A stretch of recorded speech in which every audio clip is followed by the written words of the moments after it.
You're watching the SCAC Spring Media Days. Today we're taking a dive into the Colorado College men's and women's track and field programs. Of course, both the men and women are coming off third place finishes a season ago at the SCAC Track and Field Championships. The team will be led once again by head coach Ted Castaneda, along with senior Henry Baldwin on the men's side and freshman Megan Koch on the women's side. Coach, Henry, Megan, thanks so much for joining us today. Thanks for having us.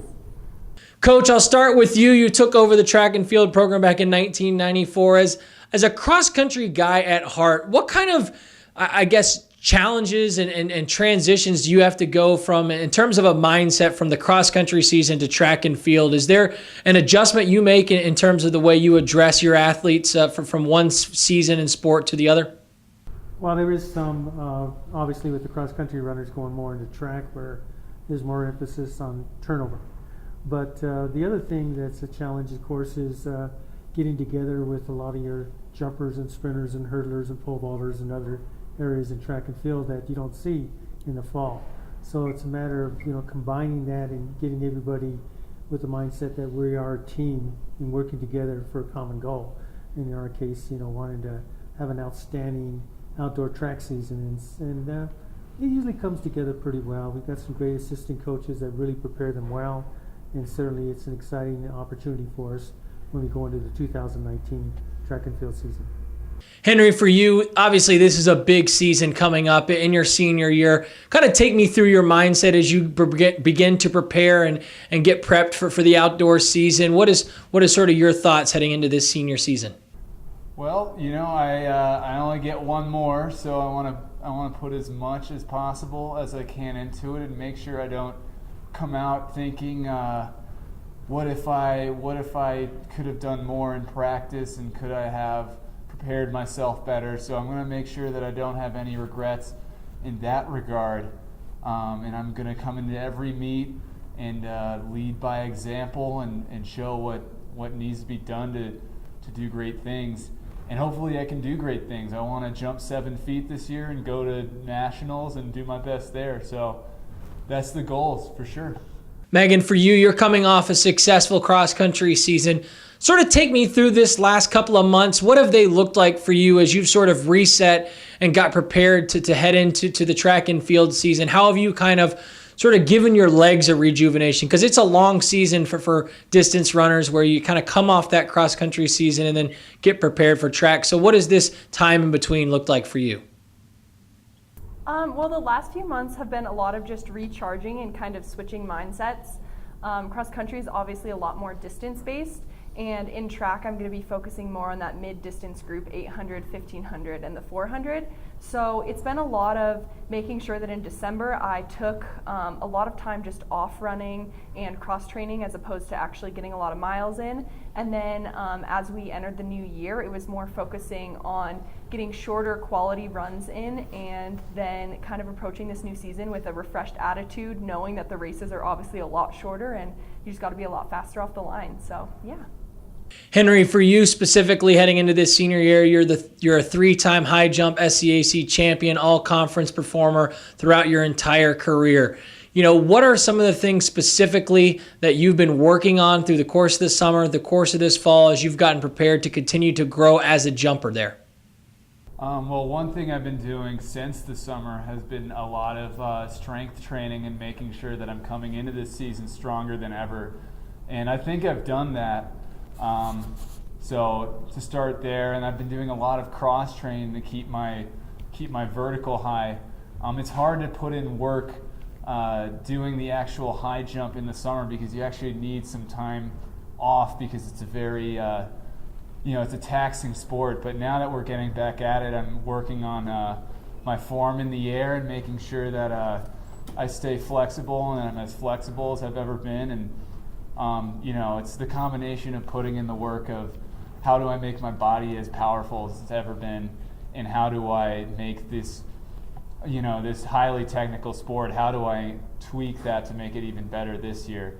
And so right now I'm working on what my body's doing over the bar right now, and there's a lot of little stuff that goes into that, but just trying to be as the best athlete I've ever been. That's what I'm trying to do. Megan, for you as a freshman, obviously all these experiences are first time ones for you in terms of, at that collegiate level.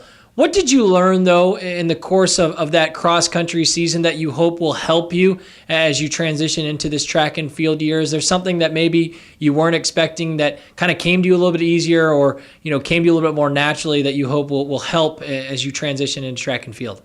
I think I realized that it's ultimately, at the end of the day, whether it's high school or college, it's the same sport. And as long as you go into every race having that confidence in yourself and your teammates, and you trust your training, you're going to have a lot of the same results. And it's really all about that team aspect of it. And so coming into college and being on such an incredible team in cross country, and now that I'm seeing that same thing going into track, it's just been really amazing to have that kind of support to kind of make sure that all of the nerves that I feel going into my first college track and field season, that it's okay to have those nerves, but that I'm still going to be able to get out there and perform, because at the end of the day, it's still out there running and trying to be the best athlete I can be, just like Henry was saying. Coach, for you as the leader of these programs, track and field is a little bit different than maybe a traditional team sport in terms of, you're not building a win-loss record. There aren't, games you're building on, and there's a natural progression to the season. You might not, PR in the first meet, and that's okay. How do you kind of project that mindset, nurture a mindset of building growth throughout the course of the season to where when it comes to that championship portion of the year, your teams are ready to go? Well, it's a gradual process, and obviously you've got to bring in a lot of different areas in to being a combined team. And of course the pole vaulters, the javelin throwers, the middle distance runners, the distance runners. And basically at this point in time, just like all other teams, we're just building a foundation, building some team cohesiveness, and then certainly getting prepared more toward March and April when we really want to go after it. And they're working really hard, and that's the exciting part. We've done a few indoor meets, but it's mostly outdoors that we really get ready for. So preparation for that is ongoing and continuous, and certainly peak performances coming in April is something that we all are excited and looking forward to. And we got some really great meets to go to get them prepared for that. So it's an exciting time for us, but we know we got a ways to go.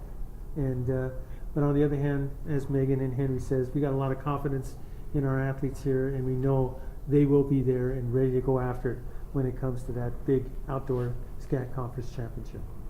Henry, for you, when it comes to your training, how do you balance kind of the different aspects of what it comes to being a successful jumper between the power and the speed work? Because I think both are important, and you can certainly speak on that. How do you balance that when it comes to your training life as you prepare for meets on the weekend?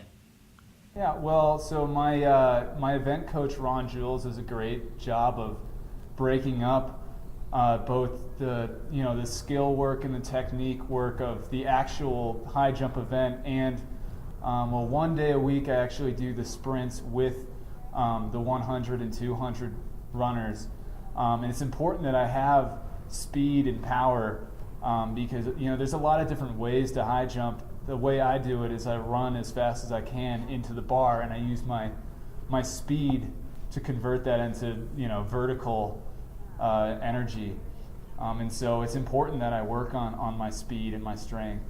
But it's a balance because you also need to be working on the technique over the bar. So it's just a balance, and some days it's working more on speed or holding my lean through the turn, and other days it's I'm running wind sprints and trying to get as fast as possible so that I can be as powerful as possible. It's a strange balance, but that's what we try to do. Megan, as you focus on these middle distance races that you'll be, participating in this year, obviously the cross country base will be huge in terms of your preparation. I'm interested about kind of that mental mindset adjustment that you have to make. In cross country, every course is different. Every times are going to be different. It's about kind of beating the man in front of you. And then when it comes to track and field, to every lap, kind of your time, and you're focused on a PR and trying to hit certain numbers. Is that something that takes any time to get used to, or are you used to that now, having been, as you mentioned, track and cross country are still the same at its core? I think that it obviously takes some adjusting. It's been really nice to have an indoor season to make that adjustment in early February, so that way by the time we get to the outdoor season, I'm more used to it. But ultimately, I think I consider myself more of a track-based person, and so cross-country is a little bit more of a foreign area for me, and getting out there on the track and being able to kind of pace myself and control and know where I am lap by lap is really good for me strategically as a competitor. But like you were saying, cross country is all about getting out there on the course and performing, within that field that you're competing in. And I think that ultimately track is the same. It's all going to be about who is out there and who can be the toughest competitor when that gun goes off, and who can push it as hard as they can until they cross that line. And I really think that our coaching staff prepares us for, no matter whether it's cross country or track time, that we're getting out there and we're getting all of the benefits that we worked for in practice, and we're going to perform on the day of the event. Coach, I love what you said earlier, just talking about in terms of, as a track team, it's a lot of individual performances, individual skills that come together for one common goal. How do you kind of build that camaraderie amongst the teams when you have so many different skill sets, across a track and field team? What are those things that you address that help bring the team together on both the men's and women's side? Well, a lot of that just depends on the individual event coaches doing their job. And they're very passionate and very knowledgeable about the areas that they coach. And then when it comes into March is when we start bringing the teams together. We get more people participating, because right now we have some that are just not ready for competition. But come March, that starts to happen. And then obviously just emphasizing with this team that we are a team and we will come together come April. And what you do out there on the track or in the field events impacts the team and makes a difference. And that all of you work together to make this the best possible team. And that's our goal, to have that ready mindset and to be able to go after it come April. And we certainly are very confident that can be done. So it's a gradual process that occurs through February and then into March, and then by April we definitely have it together, and that's an exciting time.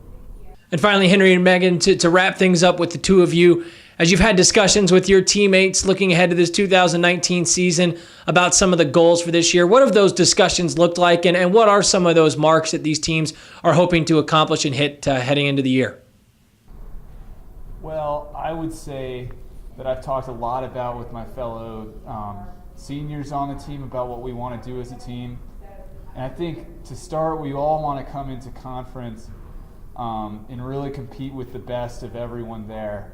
We're a smaller team in the conference, and it's always going to be hard for us to put up the same points as, say, Trinity or TLU, but we think we can get on as many podiums as possible, and by making sure we're all healthy and peaking at the right time, I think we can really do that. And I know, talking to some other athletes, I know we have a 4x400 meter relay team that's looking to accomplish some big things this year. I went to nationals last year, and we're hoping that some other people can join me. Maybe that 4x4 team, maybe another event that'll surprise us. And we want people to be excelling and really peaking at the right time. That's our goal. And I think as far as the middle distance group goes, we're a fairly small and young group of athletes. And this season we're really focused on staying healthy, putting in all the work that we can in practice, and just going out there and competing every weekend. I know that a lot of the female distance runners that I trained with on the cross country team, the goal this season is just to really have a strong season all the way through, make sure we're consistent, make sure we're all out there supporting our teammates, not only when we're on the track, but also whenever we're cheering each other on, and making sure that we're contributing everything we can to this team, whether it's making sure that my other fellow freshmen feel welcome on the team and are included, or just getting out there and making sure that no one has to run or jump or throw and not have someone out there cheering for them. So it's really all about that team inclusiveness, as well as performing and kind of being a part of the Tiger family. Coach, to wrap things up with you is, for all the family, friends, and fans that will be out to support these track and field programs this season, what are a couple of maybe characteristics or identities that you hope these two teams really sort of take on and embrace that, regardless of the results on the track or on the field, that the fans of these programs will be able to count on, meet in, meet out with these two teams? Well, obviously, we want to perform to the best of our ability, and as they come out, they're going to see these Tigers going after it big time. We got a lot of pride in our program, and we also are very excited about going into the SCAC championships and competing against the very best in our conference, and they will perform. And we want to have fun, and fun is setting personal records. Fun is going after team scores. Fun is seeing somebody just come performing out of the box, and you don't expect the performance that they have on that day, and it fires up the rest of the team for everybody to go after it big time. And I think we're going to do that, and I'm really excited about it, and it's something to look forward to come April. The Colorado College track and field programs, again, the Tigers will be led heading into the season by head coach Ted Castaneda, along with senior Henry Baldwin on the men's side and freshman Megan Koch on the women's side. Coach Henry, Megan, thanks so much for joining us today, and best of luck as you head into the spring season. Thank you so much. Thanks.